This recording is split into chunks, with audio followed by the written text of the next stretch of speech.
আলাইকুম। আমি হলো আয়নার জামা নাড়াবো। এখন আমি একটা গল্প পড়বো, কচ্ছপে আর খরগোশে। একদিন একটা জঙ্গলে খরগোশ আর হলো কচ্ছপ থাকতো। একদিন খরগোশকে বললো,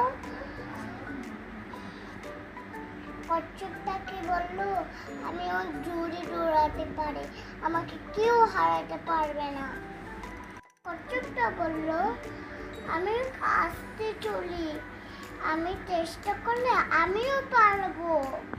তখন খরগোশটা বললো, আমরা দুজন রেস করি,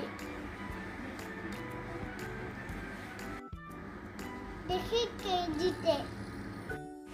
তারপর রেস শুরু করলো। তারপর ওই খরগোশটা তাড়াতাড়ি জোরে সামনে চলে গেল, অনেক আগায় চলে গেছে।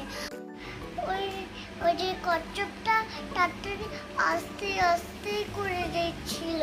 খরগোশটা দেখে কি পিছন তাকাইয়া, আল্লাহ, ওটি এরকম একটা দেরি করে আসতেছে।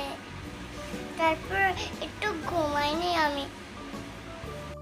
খরগোশটা ঘুমিয়ে গেল আর কচ্ছপটা আস্তে আস্তে করে হেঁটে তারপর জিতে গেল।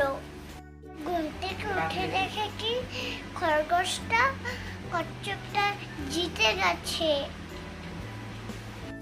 বন্ধুরা, আমরা এই গল্পের থেকে শিখতে পারলাম, ধৈর্য চেষ্টা করলে দৃঢ় জয় হয়, অহংকার করলে পতন হবে। আল্লাহ হাফেজ বন্ধুরা।